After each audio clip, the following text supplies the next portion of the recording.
Good. Well, good morning, everyone. Thank you so much for joining us today for the Fraternity and Sorority Life webinar at the It's All Greek to Me presentation. I've asked a couple of our representatives from our Office of Fraternity and Sorority Life, Kristen and Kelby, to come in and share with you some information about what it means to be a part of Fraternity and Sorority Life here at UAB, what that recruitment process looks like, and just some general the experience about that from the UAB student perspective side. Before I turn it over to them, I do want to kind of give you some basic information related to how this webinar will work. If you do have any questions at any point in time, please feel free to message those using the chat function. That is, you can find that on the toolbar for the GoTo training at the very bottom. It says chat. When you are sharing any questions with us, please be careful and ensure that you're not providing any type of identifying information related to your student or anything along those lines, because we will be recording this presentation and we will be putting it up on our website live later on, and I want to make sure to be respectful regarding anything related to students' information. But please do not hesitate to ask us any questions. We will definitely allow for that throughout the presentation and at the end. And then again, as I said, we will be recording this presentation, so if you need to go back and review or share this information at a later date and time, it will be placed on the Office of Parent and Family Services website. But with that, I'm going to go ahead and turn it over to our Fraternity and Sorority Life office and let them walk you through Greek life and fraternity and sorority life here on our campus. All right, thank you, Meredith, so much for having us today. As she said, we are UAB Fraternity and Sorority Life. You all are here for It's All Greek to Me. We are a part of the Office of Student Involvement and Leadership, which is housed within Student Experience here at UAB. My name is Kristen Bowen. I am the Assistant Director of Fraternity and Sorority Life. Hey, good morning, everyone. I'm Kelby Lamar, and I'm the Coordinator of Fraternity and Sorority Life. Just to give you an idea of what we're going to be talking about today, we're going to start off with just some Fraternity and Sorority Life by the numbers. So who makes up our population here at UAB? We will also go through a little bit about each of our councils here and their recruitment practices to give you a better understanding of what your student might undergo in those recruitment parts, and also the benefits of fraternity and sorority life. And we'll end talking a little bit about our anti-hazing policies here on campus and give you an opportunity to ask us questions. So we'll go ahead and get started. Okay, so fraternity and sorority life by the numbers, as you can see from fall 2017, we have a little over 1,100 students. We typically have around 300 to 400 students join our groups in the fall, and so our numbers continue to increase each fall. We've actually doubled our size in the past 5 years. So with the growth of the university, we are also seeing the growth of our programs. Right now, we total about 9% of the total undergraduate population. Our students really enjoy that because it's large enough that you have made friends and have kind of that community feel as soon as you get on campus, but also small enough that it feels like a home away from home. Mirroring the university stats, men make up about 40% of our program and women make up about 60%, and about 41% of our students live on campus right now. We do not have any Greek housing on our campus, and so our students tend to sort of live together in pods within residence halls or even off campus together. These are just some more of our numbers. As you can see, the majority of our students are from in-state, but we do have quite a few students who are from out of state as well. And so I know talking to those out of state students, they have even more of that understanding of it being that home away from home feel and those built-in friendships when they get here. A little bit about our diversity. We're very proud that we also represent sort of that student population that you see at UAB, and that we have students of all different types of ethnicities, religions, and backgrounds that make up our fraternity and sorority life experiences here. We'll talk a little bit now about who makes up our councils. So here at UAB, we have 4 councils within Fraternity and Sorority Life. Those are the National Panhellenic Council, the Multicultural Greek Council, the Interfraternity Council, and finally the College Panhellenic Council. Within the Interfraternity Council, we'll actually be adding 2 additional fraternities this fall, so you can be on the lookout for that. Each one of these councils has an executive council as well, so those members serve as kind of the liaisons from the councils to the individual chapters on our campus. And all of these councils have a national umbrella organization, but the Multicultural Greek Council here at UAB. So beginning with the National Panhellenic Council, this council is made up of 9 fraternities and sororities. Here at UAB, we have 8 of those organizations represented. You can see the organizations listed in order of founding date below, and these represent each of their crests or coat of arms for each organization. And also something that you might want to know, the chapter of Delta Sigma Theta Sorority Incorporated here, the Iota Lambda chapter, was actually the first historically black sorority founded at an institution here in the state of Alabama. So that's something you might want to know going forward. Here's some information about some events coming up with the National Panhellenic Council. So Greek Speak is for any student interested in joining one of those organizations that I mentioned. It takes place each semester. This session will take place on September the 8th this fall. And if you're unable to attend that session, we usually hold about 2 or 3 makeup sessions as well, so that you have the opportunity to join these organizations if you're interested. So membership through these organizations takes place at the chapter level. There's a prescribed national process that each chapter has to undergo. They usually have a minimum number of hours and a GPA requirement. So each chapter can tell you specifically what their requirements are in order to join. But the first step you'll want to do is attend this Greek Speak event on September the 8th this fall. The next council we have is the Multicultural Greek Council. So this is our most recent council here at UAB. It's composed of 5 organizations. You can see their crests and logos to the right. The fraternities here at UAB are Beta Chi Theta Fraternity Incorporated and Delta Epsilon Psi Fraternity Incorporated. Our sororities include Delta Phi Omega Sorority Incorporated and Sigma Sigma Rho Sorority Incorporated. And finally, Sigma Lambda Gamma Sorority Incorporated is our most recent sorority added under the Multicultural Greek Council. And as you can see, the organizations are separated based on their interests. So you have South Asian fraternities, South Asian sororities, and then Sigma Lambda Gamma is a historically Latina-based sorority. So they're kind of broken down based on that categorization. In terms of recruitment for MGC, the first event this fall will be the MGC Kickoff. So that takes place on September the 5th this fall. So similar to Greek Speak for MPHC, this is an event for MGC where students can come out, learn about the organizations, learn about the councils as a whole, and kind of get to see what it's all about. The membership intake process for these organizations is similar to that of MPHC, but there isn't a specific number of hours, and the Beta Chi Theta process is similar to that of our IFC groups. And again, all of these organizations have minimum GPA requirements that you can find out about at the MGC Kickoff. We'll switch gears a little bit now into our Interfraternity Council. We spoke a little bit earlier about how UAB currently has 7 groups, but we will have 9 by the end of fall 2018. So we will be welcoming Sigma Tau Gamma and Sigma Chi to our fraternity and sorority life community. One of them will be coming in September and the other will be coming in October. These groups, the average chapter size here is around 35 men. Some have into the 60s and some have around 20. And so they vary in size depending on which group that your son may be interested in joining. All of these groups also have representation at our tables during our orientation sessions. So you're welcome to go in the expos and meet the different types of fraternities that we have here. In saying that Sigma Tau Gamma and Sigma Chi will be coming in the fall, what I mean by that is that they do not currently have a chapter on our campus. And so some members from their national headquarters will be coming in to help with recruiting new men to join these groups. And so they'll get to be a part of a Founding Fathers class, which is a unique experience that a man can have. So if there are groups here that they're interested in and they see that there's not one that necessarily fits them, there are those 2 new groups that are coming as well. A little bit about their recruitment. I say 365 recruitment because pretty much throughout the entire year these groups are having recruitment processes, having events that men are welcome to attend. We do have a fall formal recruitment process that takes place within the first few weeks of school. At the end of this presentation, we have a slide that has all of our dates on it, and so I welcome you to take a picture of that or to go back to it if you're interested in any of those dates. But it takes place over a couple of days where each of the men that come through the recruitment process get to meet men from all the different groups we have on campus. It's very, very informal in terms of those meetings, but they do have an opportunity to see and showcase the different groups that we have throughout that 4-day process. That Saturday is a bid day where they will be offered a bid to as many fraternities as are interested in them, and they can choose which one they would like to join. Freshmen and transfer students, it is mandatory that they attend at least the first night of fall formal recruitment.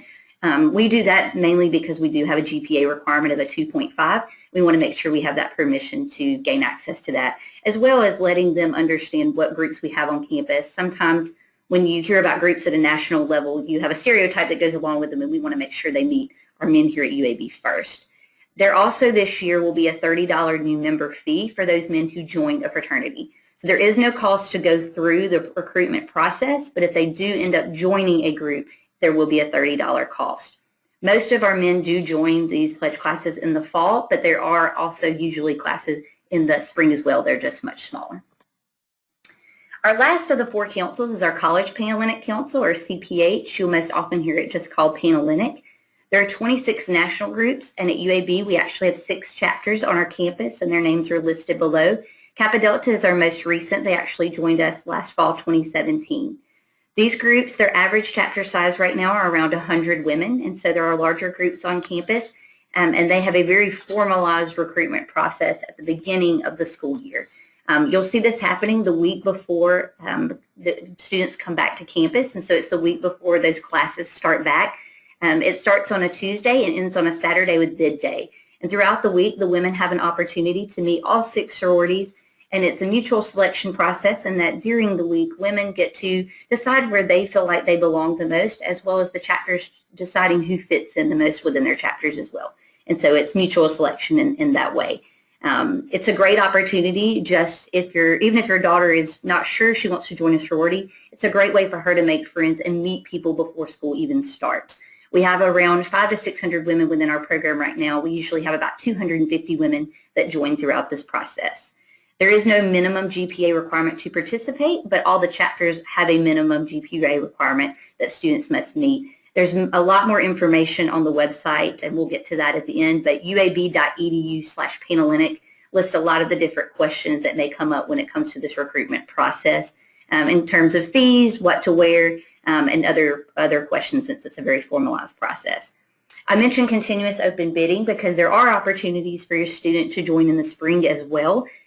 All sororities will not be open as it's based on kind of how many women each chapter can have, but there will be some chapters that will be doing processes within the spring. So if your daughter realizes she just wants to get a jump start on college and really get a feel for what UAB is like and wants to join at a later time, that's obviously okay as well. About 85% of our women that go through recruitment are freshmen, but that means that there's another percentage that are not freshmen, that are sophomores, juniors, and seniors that join sororities each year and do just fine. So if she determines that freshman year may not be the most appropriate time for her, that's still an option.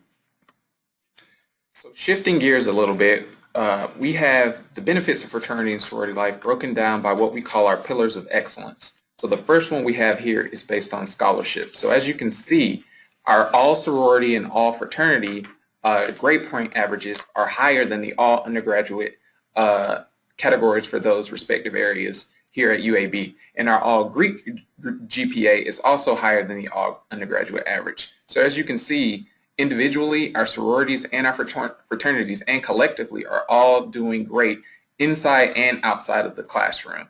15% of our Greek members were on the dean's list, and 15% were also on the president's list. So those are high achievements here at UAB that our chapters are accomplishing. All chapters are also required to have an academic officer as well as an academic plan that keeps them on track, and members from each council are involved in honors programs here. So dedication inside the classroom is one of the hallmarks of our Greek population here.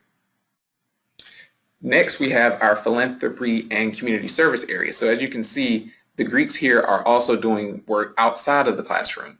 Almost 25,000 hours of service hours, over $100,000 donated to various charitable causes. And as you can see, each council has their own specific philanthropy and community service endeavors as well, located below. So scholarship and service are great things that we're doing here at UAB, and you'd be joining a great population of people dedicated to work inside and outside of the classroom.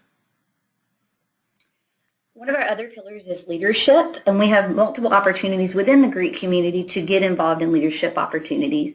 We have a Greek intern program within the Office of Student Involvement and Leadership. It is a paid position that we have 2 students working alongside Kelby and I to put on the different programs. It's a great opportunity for students who might be interested in going into higher education administration later on in their careers after college.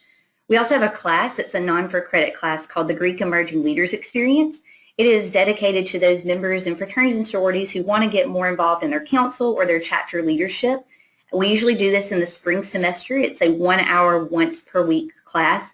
It is a fun class where they learn a little bit about their own personal leadership styles and how to apply that to a group setting. Being a part of a fraternity and sorority also gives a lot of networking opportunities. You would be surprised how many men and women are actually a part of a fraternity and sorority, regardless of what letters they wear. Anecdotally, within the Student Involvement and Leadership Office, every single person that works there is actually a part of a Greek group, as well as many other members of our Division of Student Affairs at UAB. And so just having that connection and understanding that experience is a great way for your student to have networking opportunities. I know that really every job that I've ever had since college has been because of a connection through my sorority. There's also opportunities to attend local, regional, and national conventions where your son or daughter can also meet members of their organization from all over the country, including international groups if their group is in an international group. Most of these are catered towards that leadership experience and learning a little bit more, like I said, about their personal leadership style, but also how to maintain being over an organization. I will say being a part of a fraternity and sorority, you will learn budgeting skills, how to plan events, and other just various life skills that you can take on throughout your time here at UAB and even after that. And so it's a great way for your student to learn those kind of networking and also those time management skills. As you can also see, being a part of a fraternity and sorority does not mean that your student cannot be involved in something else. We have students that are involved in an array of areas on campus life. As you can see, just a few of them are mentioned here. We have students that are presenting at a national level in their prospective programs here at UAB in the academic arena, as well as being involved in all of our student organizations on campus. And so even if they're an athlete and it's taking up a considerable amount of their time, they can still make fraternity and sorority life a part of that experience. How much time they spend is really up to them. We like to say the experience is what they make it, but it's definitely something that can be a supplement to whatever else they're involved with.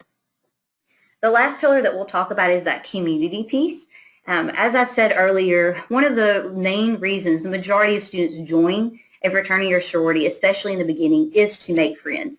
They're at a brand new place, regardless of if they're local or if they're from states that are 1,000 miles away. It is a way to make friends and to gather sort of that supportive group of members that are going to be there for you throughout their time at UAB and then after, because this is a lifetime experience. We have gotten feedback from our students that it feels like a home away from home and gives us those people that can really support them through their endeavors here. I mentioned a couple of things that we have that support community here at UAB. We do have a Greek Week. Our Greek Week is designed specifically around our pillars, and so there are events like bringing in a speaker to talk about making our community more diverse and more inclusive. We have events where they go to a baseball game together at Regents Field, which is right down the road, in order for them to get to know each other outside of just their own specific fraternity or sorority. We also have Greek-wide programming throughout the years. We had a Title IX speaker come in the spring, and just other various events. We had a Meet the Greeks barbecue last year at the beginning of school where everyone got to know each other and also got to know those that were not a part of a fraternity and sorority, which is another great piece of our program here at UAB, is that our students are very much intertwined with those students who are not a part of a fraternity and sorority. So it's not a community that is so exclusive that they are not friends with each other and are working alongside each other. And I mentioned the social aspect at the end because our groups are, at the end of the day, they are social groups. And so there are going to be things like mixers and formals.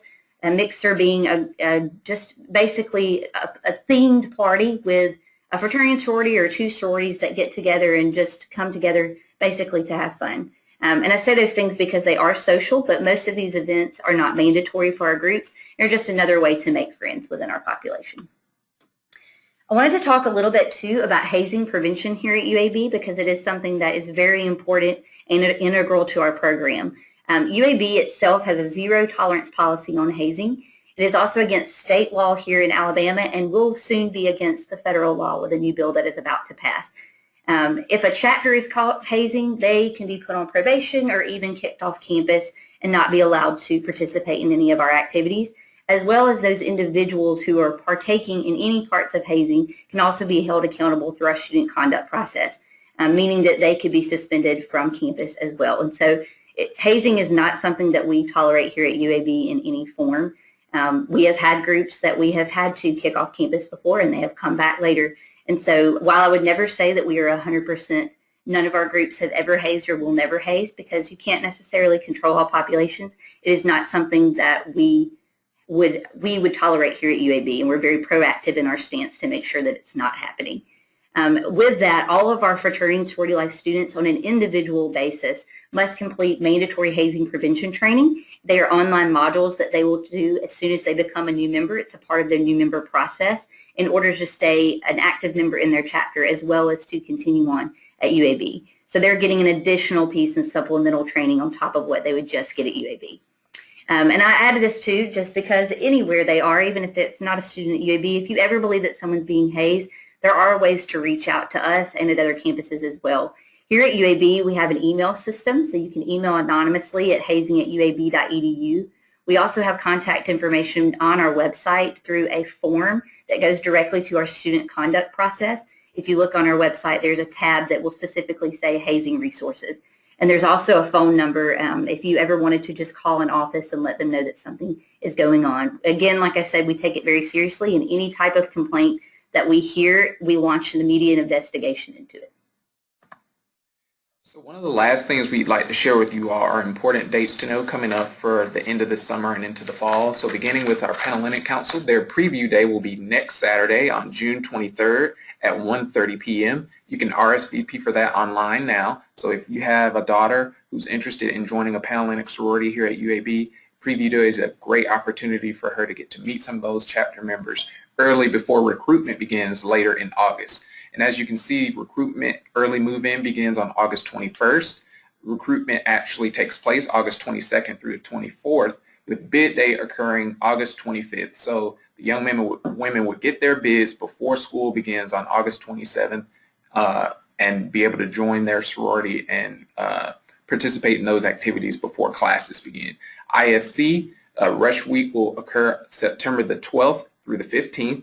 Men who are interested in that can register on BSync, or it may have changed to Engage. So BSync and Engage are our online portals where our students can interface with organizations that they're involved with here at UAB. For MGC, the MGC kickoff takes place on September the 6th, and students can be on the lookout for that. And finally, with MPHC, Greek Speak will occur on Saturday, September the 8th at 5 p.m. And so lastly, here's our contact information. So you can visit www.uab.edu/Greeks for any other information about any of the councils we've spoken about today or any of the chapters as well. And you can also find Kristen and my contact information as well, both our email and our phone numbers. If you have any ongoing concerns or anything about any of these organizations or any of the councils, I'll be your primary contact for the next few months. So with that, we're ready to take any questions or concerns that you may have. So at this point, again, if you have any questions, please feel free to type them in. I'm happy to, we'll share with the group and try to share those resources. I know someone just asked about whether or not these slides are going to be downloadable.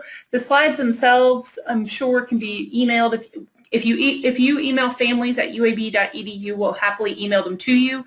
The entire presentation will also be available to be reviewed again on our website at any point.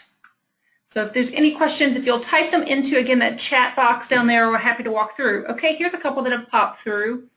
The question specifically is about the sororities, and I'm going to read the question so that you have a full understanding. How do you know personality matches for sororities for your daughter? I know nothing about the different chapters, and how do you do a match process? Sure. So with Panhellenic recruitment, which is what I'm thinking you're referring to in terms of that matching piece, like I said, women have an opportunity at the beginning of the week to meet women from all 6 sororities. The way this works is we call them parties, but it's basically on campus. They'll go in, they have about 25 to 30 minutes to talk with women in each of the rooms. They basically will just explore and have conversation. That's really what it's about, just to see where they fit in the most. And so that first day of recruitment is really that opportunity for them to get to know the women in those rooms. Again, as was mentioned earlier, we have a preview day coming up next Saturday. That's also an opportunity to get to know those individual sororities, as well as on our website. If you go to our website, there is an opportunity you can click on the individual websites of each of our chapters. Each of them will have, let's see, I can get over here and show you, might be easier to show. If you go to our councils page, okay, and click on College Panhellenic Council, on recruitment, so you can also just put in uab.edu/Panhellenic. That's also a way to get to this quicker. It talks a little bit about the sorority process. You can look through what all the days of recruitment will look like. There's also an opportunity to go to our organizations page, and it will give you a link to every one of the individual sororities. So each of them represent something different. Each of them have different mottos, different colors, but they also have different philanthropies. And so a lot of times our students will connect with those philanthropies. The matching process is basically just the way recruitment works. And so, like I said, we'll have 250 women go through recruitment. They can't all join one chapter, and so we want to make sure we have an opportunity for all of our chapters to have different women become a part of them. And so it's a mutual selection that as your daughter's going throughout the week and keeping an open mind of what group she wants to join, the chapters are doing the same. And so it just gives them an opportunity for that week to learn more about the different groups. Okay, a few more questions that have popped up. How do they register for the early move-in if they're going to be going through Panhellenic recruitment? Absolutely. So on the registration form, when they register for recruitment, there's a spot that asks, are you going to be moving in early? All they have to do is say yes, as long as they have already signed up for housing with housing. So they don't need to contact Hot Housing in a separate way to let them know they're moving in early. They're automatically added to a list when they fill out that registration fee, as long as they've already been accepted to move into housing. And then there was a question about attire for preview day. Was that on your website as far as with under recruitment information? Yes, so there's a place that talks a little bit about preview day, but really preview day is a come as you are. I would say something that is more semi-casual, something that might be, you know, a cute dress or just some shorts. It's not really something that they have to have a certain attire for. We know it's hot. Specifically, there's a couple of different questions in there about recommendations. One, do you have to have recommendations? And then two, if you do submit a recommendation, how can you verify if a sorority has received that particular recommendation? So recommendations here at UAB act more like extra credit. So they are not something that our groups must have unless their national group requires them. If their national group requires them and your daughter does not have one and they really like her, they will write one on the spot if they're an alumni in the room. But if you're interested in terms of getting recommendation letters for your daughter or your daughter finding those, you can look down. There's a link on this list that talks about, do I need recommendation letters? And so it actually gives you the address to where you need to send those letters. Most of our chapters here at UAB actually have a mailbox within the Office of Student Involvement and Leadership. That's why most of these are the same address. If it gets sent there, we have our students come and pick them up. Most of our national groups now have moved towards online recommendation forms. So there may be groups that are just basically filling it out online and it's emailing directly to a recruitment person. It's not necessarily being like a handwritten copy being sent in, but those are also appropriate as well. It's up to the individual sorority in terms of how they let you know if they've received it or not. Some do this and some do not. So it really just depends on the individual group for that recommendation level. There will, if you get on their individual websites, they'll have links to the person that's in charge of recruitment. You can always feel free to email that person to make sure that they have received that letter. You mentioned earlier about being at some of the orientations. I just want to clarify for this, and because someone's asking, will there be information at the various orientation sessions? So where can they find you? Yes. So we are, like I said, a part of the Office of Student Involvement and Leadership. So there will be a table set up specifically for student involvement and leadership that Fraternity Sorority Life is a part of. But there will also be tables. Our individual groups also will do tabling at that expo. So it's going to be at that student organization expo that typically happens within the recreation center. Around lunchtime is when it usually happens. And so you can meet all the different groups except for Panhellenic. Our Panhellenic sororities actually have one table that is called the Panhellenic. It's basically the Panhellenic table. And so they'll be giving out different information on fans for all of these dates that we have went over. And so look for that table there as well. Okay, so then some next questions are related to costs. Is there a list out there? Because I know costs vary per chapter. Is there a place that they can go and find that particular information? That is a great question. And so all of our groups really have different costs associated with joining Fraternity Sorority, which is kind of why we didn't cover it today. In terms of a list, for Panhellenic specifically, those groups at the beginning of recruitment, each woman will be given a complete breakdown of exactly what those costs will look like for each individual sorority. Their average cost is also listed on this website that we have. If your son is interested in joining an IFC fraternity, those average costs are also listed within the Interfraternity Council part of this website as well. If you go and look on here, you can click on the different ones, and it will show you some of those average costs. Also, within that fall formal recruitment process for IFC, each of our individual groups on that first day of recruitment will go through a lengthy presentation and talk through exactly how much everything costs and where the money is going towards.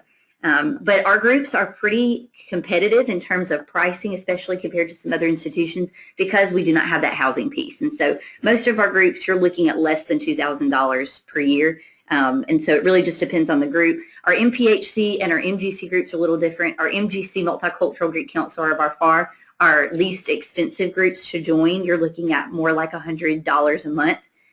Where within our NPHC groups, those pay most of their fees up front and don't pay on a yearly basis as our other groups. So those are some questions I would make sure to write down and ask at those different dates that we gave you all, because the different groups will have more specific information. So I'm going to go back to some recruitment questions, specifically related to sorority recruitment. And so there's a couple, I'm going to combine a couple in. So one was, what is approximately what percentage of applicants get bids to join a sorority? And then how many women are typically in a pledge class? Great question. So to answer the first part, 92% of women that go through recruitment receive a bid at the end of the week. The 8% that don't are also made up of women who choose to drop out of recruitment for whatever reason themselves, whether they start through recruitment and decide that it's not for them and they don't necessarily want to join a fraternity sorority at that time. And so that 8% is a part of those as well. There is a chance that a woman may not receive a bid during recruitment process. Sometimes this does happen, but it's about 2% of that 8%.